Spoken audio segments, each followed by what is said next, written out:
Hey everybody, Tyler Suiters with the Consumer Technology Association. We are the owners and producers of CES, which is, as you know, the most influential tech event on the planet. We want you to be CES ready for 2019. The show is coming up January 8th to 11th, as always, in Las Vegas. And you know CES is the global stage for innovation, right? Did you know that this is also the largest startup event on the planet? Yeah, 1,200 plus startups will be there for CES 2019. This includes the tech startups, but also think about the influence that global companies have and that will be visiting Eureka Park, where all these startups call home during CES. Yes, these companies are launching products, they're building brands, but there's also a remarkable opportunity for synergy, for growing and developing partnerships between these global brands and brand new entrepreneurs and innovators who are just trying to break into the market. So with that as our focus today, we are going to bring you, first of all, a Fortune 125 company, one that is focusing on building partners and growing startups. And also, you'll hear from a funding platform, you'll know this company, that is connecting innovators and venture capital all around the world. Today, a focus on startups at CES 2019. Matt Anderson is Senior Vice President and also Chief Digital Officer with Aero Electronics, and he has an interesting view from his position on the startup world. And Matt, it's great to have you with us today. Oh, it's great to be here. So let's dive right in. What are the current trends you're tracking right now in the startup world? You know, we see a lot of startups here at Aero because we have an exclusive partnership with Indiegogo, where we looked at over 10,000 new companies with great ideas, innovative mindsets, and, looking to build that next business just in the last 12 months. And we see a number of really interesting things going on. The first one is, we've been really impressed with the amount that these emerging companies are able to do with just the power of the internet, giving them access to so many resources that big companies have. You can have a product idea. You don't have to have software developers. You don't have to have hardware developers. You don't really have to have anything except for what you think is core to your business, actually as employees of your business, and still bring amazing products with great customer experiences to life. So I think the big thing we're seeing is just the incredible amount that really new companies are able to get done so much faster than ever before. And you're seeing it, I think, also in the world of just large mergers and acquisitions, where companies like Google and Amazon and Apple are acquiring these fantastic ideas that sort of reach that proof of concept stage. They kind of get out and prove commercial success, and then companies that we've worked with in the past, like Ring and others, have been acquired by significant players in the Valley and the broader tech ecosystem, where they sort of apply their brand, apply their distribution, make their product a part of their overall ecosystem, and then get it out in the market. So I really think that this diffused expertise, or this access to federated capability is a huge trend right now in the startup world. I think the other thing that we're really seeing is a lot of the startups or the entrepreneurs, and I would say even startups in the world of large companies, right?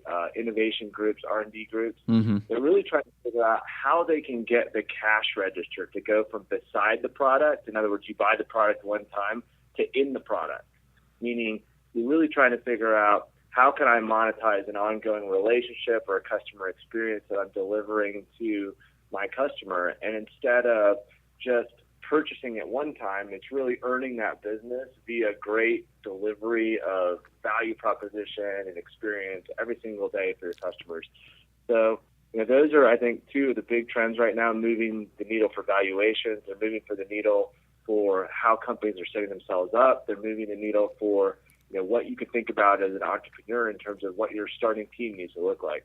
Boy, that second point is especially fascinating about the internal cash register. But I want to rewind a little bit, Matt, to the beginning of your answer, and I don't want to gloss over the number you threw out there. So you all and Indiegogo have looked at 10,000 startups in the last 12 months. That's a little bit mind-bending. What does that process look like? What are you mining in there? Yeah, so when we originally launched, actually at CES, our partnership with Indiegogo, the idea was this: Aero has thousands of design engineers, electronic engineers, software engineers, architects, and oftentimes you have an innovator that has a great idea, but they have one area that they've got maybe very deep expertise in, and to bring today's products to life, you really have to have expertise across a wide array of capabilities, from hardware to software, reverse logistics, compliance, data management, security, et cetera, et cetera, et cetera. And so the thought was, what if we were able to take these fantastic, motivated entrepreneurs that are innovating and connect them with the resources of a Fortune 113 company and go through a free design consultation where we're looking at bill of materials, schematics, architectures, how people are thinking about bringing their idea to life, and then we could give them some advice. And then the second part of the program was, not only would that be valuable for the entrepreneur, but it would be actually valuable for the people that are doing crowdfunding, because they would know that a company like Aero has taken a look at the product. And while we're not experts on whether or not a product is going to succeed, with consumers, we are experts on whether or not the product is technically feasible. And so we began to give out these badges to campaigns that said Aero is technology certifying this project. In other words, we've seen that there's a prototype, or we've seen there's a bill of materials that can actually function, and that this product can in fact be brought to life. And so because of that, it's been an opt-in process at Indiegogo, so this was not an opt-out, and over 10,000 companies have opted into the program because they said, we really want to have access to this, design advice, these architecture consultations, et cetera. And, we in Indiegogo have done some interesting research that says you're likely to raise about 2 times more money if you go through a process of certification with Aero, because the community will know that your idea isn't just a great idea. Great ideas are really a dime a dozen. It's great ideas that can be executed that are valuable. Mm-hmm, mm-hmm. That's a great point, and what a proof to sell that you have the potential to, or the likelihood to double your VC raised going through a process like this. Well, with that in mind, Matt, what is it that Aero is looking for in a startup? Is it about innovation? Is it about the leadership team and the feel you get from them? Or is there heavy weight put on proof of performance, the fact that you're confident something can get to the market or maybe is already in the market? Yeah, I think, first of all, Aero doesn't invest itself in startups, but we invest our resources, we invest our supplier relationships, right, our expertise in making companies successful with their idea. Because Aero, we succeed when someone else's technology succeeds and they buy componentry, software, hardware, or services from us. And the only way that's going to happen is if their company is a successful company, right? So when we think about what we're looking for in terms of the customers that are bringing ideas to reality, I think the first thing we always are looking for is entrepreneurs, innovators, imagineers that have passion, because this stuff is really difficult. We've done some very interesting research, again, because we saw the 10,000 companies last year. We actually launched a survey, which is we've titled inside of Aero called The Mind of the Innovator. And it's looking at what are some of the big trends that are happening inside of people that are doing innovation. And one of the pieces that you see inside that is that a massive amount of the original componentry, software configuration that goes into an idea changes by the time it finally comes out as a finished good or a finished product that ultimately gets to consumers. And so if you think about that journey of going from a great idea, a proof of concept, maybe a first run, starting to get something out to a group that had crowdfunded you, and then getting ready to scale something in the thousands or even millions of units range, you're really going to be walking across a pretty iterative process.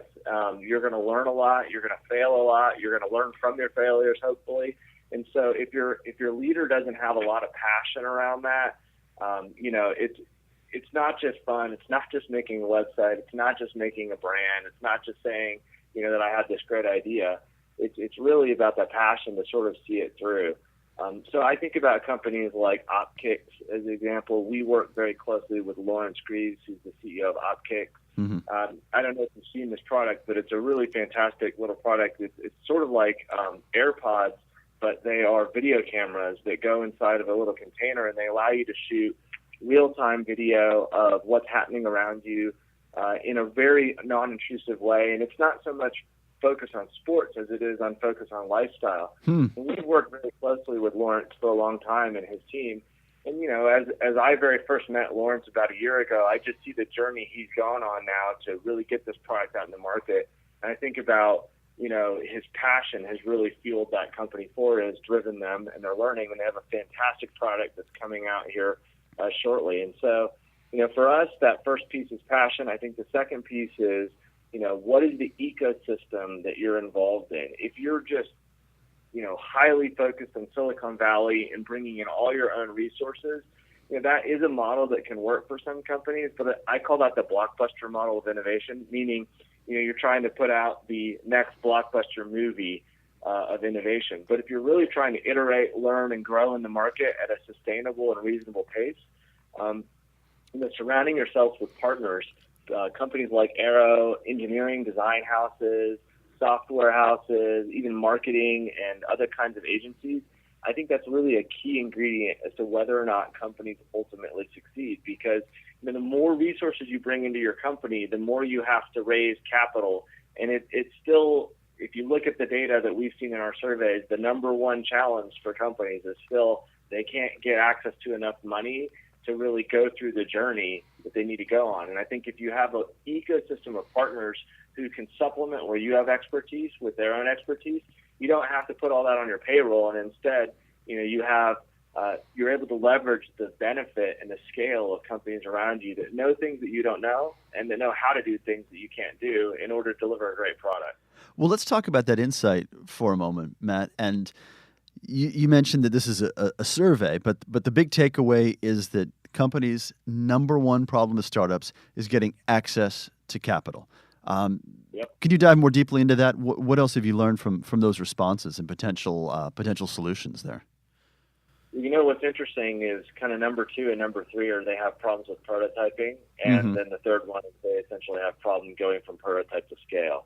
And what's interesting about that is we've been digging under the hood of that answer, which is my biggest challenge is money, right? That's what the entrepreneurs are saying. Right. And what we find is it's not actually with the initial raise. Many people can raise the capital they need to get there and whatever it is that they thought in their business plan they needed. But the problem is that the business plans turn out to be woefully inadequate or inaccurate or just difficult to estimate. I mean, let's be honest, right? Like, it's hard to know what it's going to take to bring an idea to reality. And so what we found is that really the reason that entrepreneurs and innovators are saying that they're running out of money or there are difficulties in sourcing money isn't that they can't source the money early on. It's that they need a lot more than they thought they would need because of the difficult journey of going through, building out like a PCB board for the first time, or doing a schematic diagram, or contracting with an engineering firm to do some design engineering around a part of a subassembly that you may or may not know about. And so, when we look at that, we realize like part of that is definitely getting access to money, but it's really actually around how can I bring more expertise in so that I can use my money better and I can make it go further, right? And I can use it when I'm really ready to scale, because where you want to be using your money is, if you're an entrepreneur, is in how do you go and drive market adoption of your product. You'd like to keep your R&D costs and your cost around developing your product as low as you can, because that's the speculative part of the venture for most companies. So, I think crowdfunding companies like Indiegogo and others have been extraordinary in providing new kinds of access to capital. Certainly the fact that interest rates have been low and private equity and venture capital has been in. And then now, if you look at the way that crowdfunding has moved into even equity crowdfunding, which is a relatively new phenomena, I think, and ICOs, these kinds of things, they're absolutely changing the way that companies are able to get money. But, it remains the challenge as to what the companies are able to do with the money, meaning how do you turn it into product? How do you turn it into idea? How do you turn it into reality? I think that's the real challenge that we're seeing. It's almost like one of these things where you say one thing, but what you really mean is, I need more money because this is harder than I thought, and I need help to get it to be a reality. Well, one place to get a lot of those answers, of course, is CES, because the entire community is there, from the sharpest startups in the world to venture capitalists are looking for their next major project. What are you at Aero looking for at CES 2019? What's your strategy for finding it once you get there? I mean, it's the world's largest startup event with more than 1,000 startups. How do you navigate? How do you game plan? And how do you measure success, man? Yeah, well, our strategy is pretty simple. Aero is the easiest way to create, make, and manage technology in the world. If you have an idea and it's on a piece of paper or a napkin, you can bring it to us and we can help you make it a reality and make millions of it. And we span the whole spectrum from hardware all the way to software and security and even taking technology out of the market so it doesn't pollute the world.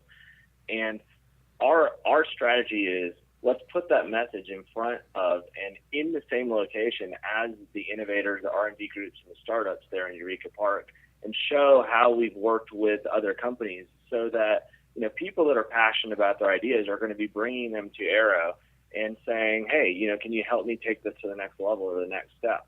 And we're going to be there. We're bringing engineers. We're bringing security experts. We're bringing solution architects. I mean, we are bringing, actually, I would say, a microcosm of our entire capability as a platform to make technology reality to CES to do live design consultations with startups and innovators. One of the things that we said we really want to do at CES is to issue the challenge: bring us your most difficult IoT projects or your most difficult IoT problems. We're going to have all the technical resource of Aero there to solve them live, so you can experience what it is to really go through this journey with Aero in terms of an easy place to create, make, and manage technology. So what then, Matt, can a startup do to stand out in your mind at CES? All these great offerings that Aero has, but you need to get in front of your company. You need to get your attention, right? What do you do as a startup? Yeah, so I think it really depends on where you are in your journey as a startup. Like I said before, I really think that great ideas, innovative concepts, that's where the magic is. But in many ways, it's a little bit like whether you bring a great idea, that's not the thing that separates you at CES. There's a lot of fantastic, really innovative things. I cannot tell you the number of times that I've been to CES and just walk out with, my jaw open saying, there's so much innovation that's happening here, and there's so many great ideas. But isn't that an interesting thing? There are so many great ideas, and so few of those great ideas really hit the shelves on Main Street or the shelves on the internet, right?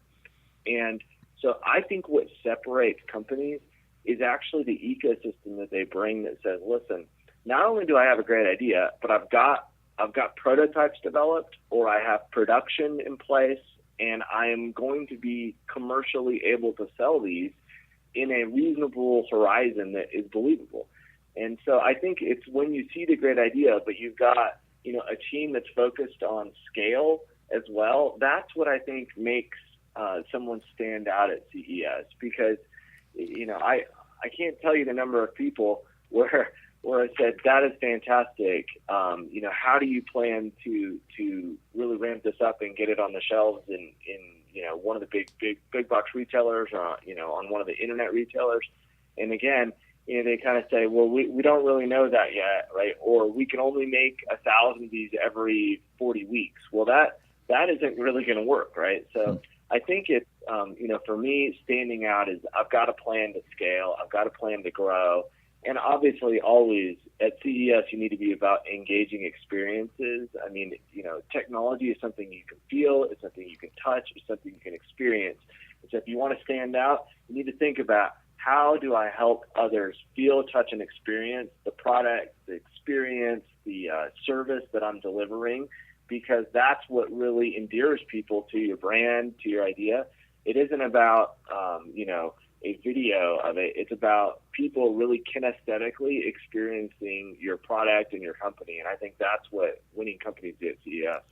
All right, startups, Aero Electronics has your answers at CES and obviously has an immense amount of passion for the startup world as well. Matt Anderson, Senior Vice President and Chief Digital Officer with Aero Electronics. Thanks again, Matt. We'll see you in Las Vegas.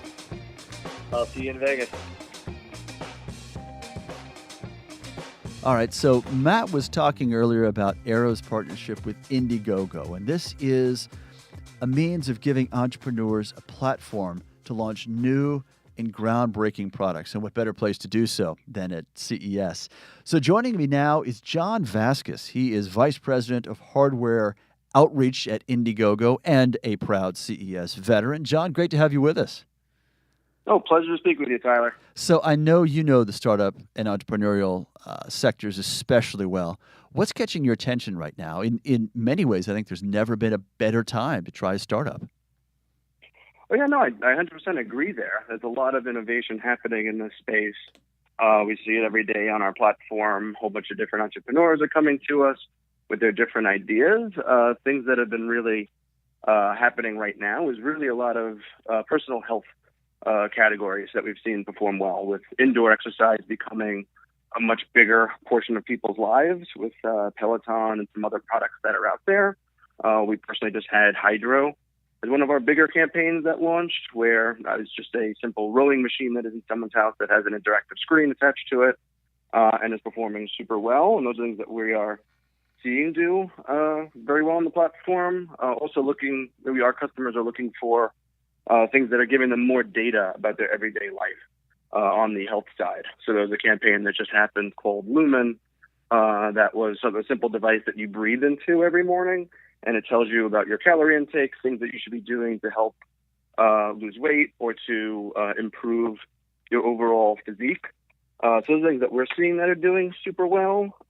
Adding to that is a lot of e-vehicles that are out there are doing very well as well. So when we're looking at different e-bikes and things like that on the platform, with cities becoming much smarter and people trying to get around in a much more efficient way, we've seen products really resonate with our audience, and a lot of entrepreneurs are really seeing great feedback on them in terms of both funds and feedback from their contributors to their campaigns.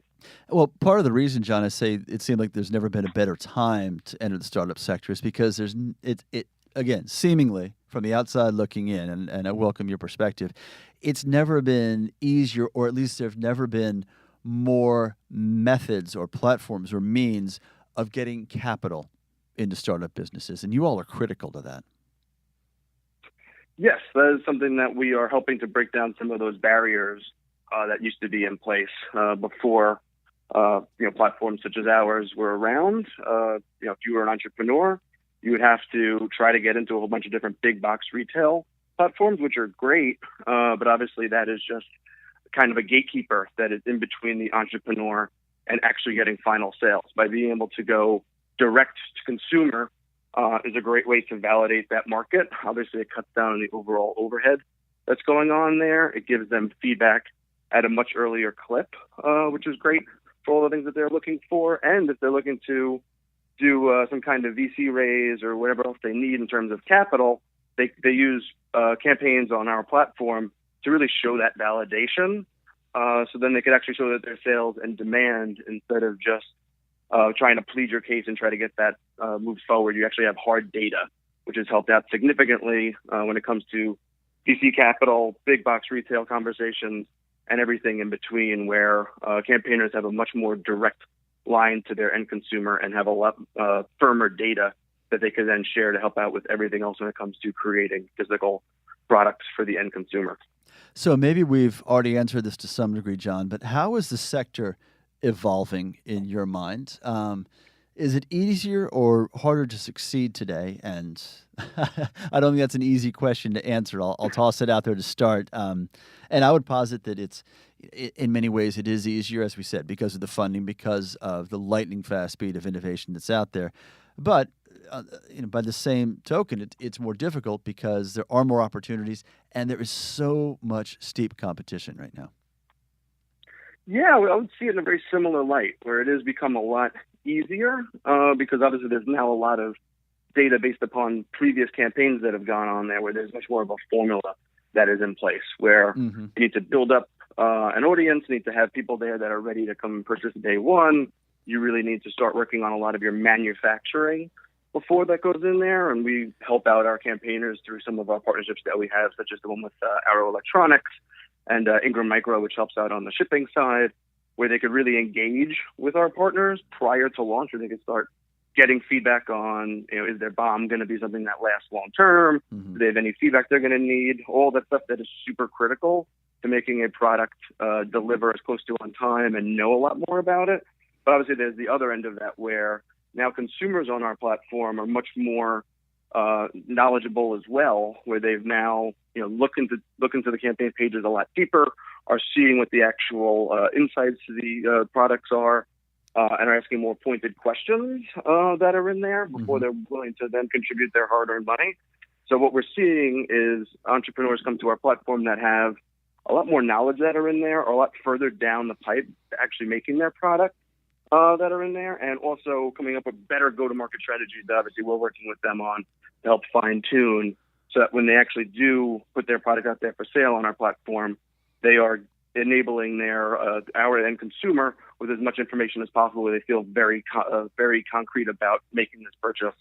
So all of that comes in there. So they're dealing with things on both ends of knowing more about how crowdfunding platforms work, knowing more about initial sales, manufacturing, but also obviously dealing with a little bit more of a crowded market, because this is more of a standard go-to-market strategy using a crowdfunding platform, as well as having more knowledgeable end consumers that have now seen these products in different iterations and are now asking different questions to make sure that this is something that is the perfect product for them at the end of the day. Mm-hmm. So we mentioned your company's partnership with Arrow and the synergy that you two are developing and how you're working with startups. I know CES 2019 is a key step in that relationship and the campaign you have underway. Walk us through where you are today and the months ahead. Sure. Yeah. So CES is one of our biggest events of the year, as the consumer hardware space is by far our biggest vertical at Indiegogo. Where we are now in CES planning is coming up with a whole bunch of different campaigners that are going to be part of our and Arrow's presence at CES, which is great. People that have used both of our services that are going to be there showing their wares, speaking one-on-one with people that have bought the product or are interested in buying it in the future, where we're really interacting with them in a very early state that's in there. Obviously, everyone that is on the show floor of CES, my team and our team is engaging with, so people that haven't actually made a product yet, or people that are thinking about possibly running a campaign, we are providing them with feedback, helping them out with support. Arrow's obviously talking to them about the electronics that they could be using and things that their engineering team does prior to development of the product. That's part of our partnership. Last year, Arrow was actually giving away Arduino devices. I'm not sure what the plans are for that, but usually there is a giveaway. There are things that we're doing to help engage with people that are walking the show floor, and we're just showcasing some of the best startups that have come through our platform, what they are, and having entrepreneurs obviously tell their story, and hoping that leads other people that are attending the event to do just the same, to go out there and make the leap and create their own campaigns and their own awesome projects, and then hopefully long-term sustainable companies. Mm-hmm. Well, let's switch a little bit from Indiegogo at CES to John Vaskis at CES. This is your 5th CES coming up. You are qualified as a veteran. As I mentioned, this is the largest startup event on the planet. 1,200 plus startups will be in Las Vegas at CES 2019. How do you personally navigate that sector, that audience? How do you make the connections that you feel like you need to make in such a short time? It's a great question, because it's an awesome event. Like, anyone that hasn't been there, I highly recommend going. The show floor is very active at all times, and there's so much going on.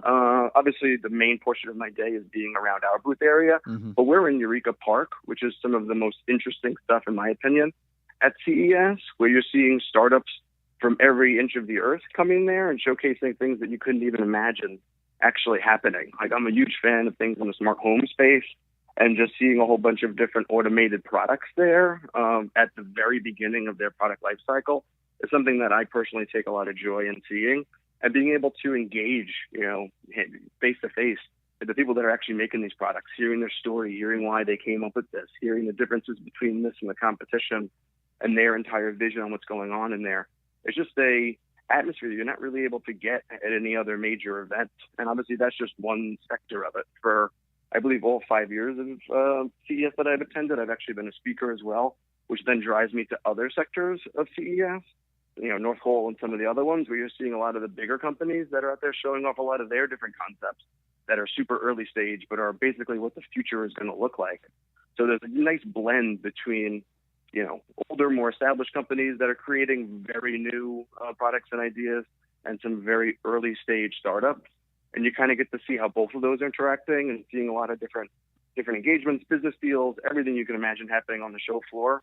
And obviously there's, a whole bunch of random celebrity sightings that are down there. Mark Cuban, a whole bunch of people that you could just randomly bump into. I remember I met Shaquille O'Neal 2 CESs ago, and that was quite the experience meeting him. And, there's a random encounter that goes on.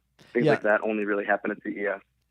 Yeah, John, one year I almost literally bumped into Shaq. I'm glad I didn't. I would have been on the floor. I think, given he is easy to spot, though. You can see him coming. Oh, yeah. When I was in second grade, I actually dressed up as Shaq for Halloween. I remember I texted my mom right before because I saw him walking because he's such a big, giant figure. Yeah. And she was like, "Oh, you have to go say hi and tell him that you dressed up as Shaq when you're in second grade." So I wound up, saying that to him, and he just basically palmed my head. And we have a photo of that, which is just a wild experience. But yeah, that was something. My mom was super happy about it. I was blushing beyond belief. But it was a funny thing. Yeah, on that topic of CES serendipity, right? Aside from spotting NBA Hall of Famers at CES, what is your advice to startups who are heading there for the first time, or entrepreneurs who are ready to go and really dive in, and maybe even lean in is the right term, but who really want to get the most out of it, and aren't quite sure how to navigate such a tremendous platform for innovation? Yeah, I wouldn't be too overwhelmed. Obviously, it's one of the biggest trade shows in the world. But go there, really walk the floor, and then engage with everybody that you can. What you're going to realize when you're at CES is that people are very forthcoming and are very interested in telling their stories, and you could have some really fruitful conversations that could then become business deals, friendships that last forever. Things like that. You kind of want to get a little bit out of your comfort zone because everyone's there. Everyone's super proud of the products that they have that they're showing. And you should have that level of engagement where, hey, this person's looking to tell me about it. Let me ask them questions that are in there and then potentially make this a long-term engagement. Mm-hmm. Things like that you should really just think about instead of just going there and soaking everything in with your eyes. Like, the people are, they're real people. They are super interested in sharing, their stories and their product stories as well. Yeah, and everybody has at one time been a first-timer at CES, where we've all been a rookie at some point. What about the companies that are not so much working or trekking across the show areas looking for those connections? What about those startups who are in Eureka Park, close to where you are throughout the show? If you're one of the 1,200 startups who is located there, what do you do to get attention, to grab the right people, to have the right kinds of conversations, and do so, efficiently? The biggest thing is, smiling and being super positive. You're there for a reason. Obviously, you have a piece of the show floor. It's a very, privileged area to be in. There's only a select amount of people that get to be in Eureka Park. You should just be out there being super energetic, bringing people by. I'm sure that your product or your company is doing something that's more innovative than anything I could even imagine. So you should have that kind of vibe. Things that you always want to be doing if you're there is having a call to action. Mm-hmm. That could be, collecting business cards, having a fishbowl, an iPad, what have you, giveaways, things like that to really draw people in. And then think about what your overall pitch is to your everyday consumer. You're going to have consumers there, buyers there, advisors, all of that. And that's something you want to have down pretty tight. And then obviously you're going to fine tune it and really see what the engagement is. This is usually companies, one of their first engagements that they have with the everyday public, to really see what resonates, what lights their eyes up. And that could then propel you into a lot more information that is golden when you're actually ready. It's more like a giant case study than anything else that you're able to do in real time on the show floors of Vegas. Yeah, and I want to underscore your point, John, about having that elevator pitch ready. Get it out, have it honed, and deliver it in 20 to 30 seconds if you can, right? Because you will be giving it many times, and you will be sharing it with an audience who will hear pitches many times. Oh, 1,000%. And by the time it gets to day 4, you'll have that very tight. And then again, yeah, at that point, I highly recommend getting some coffee or Red Bull to try to make sure that's a very energized pitch at the same time. Yeah. Those are the things that you want to be on point with. Yeah.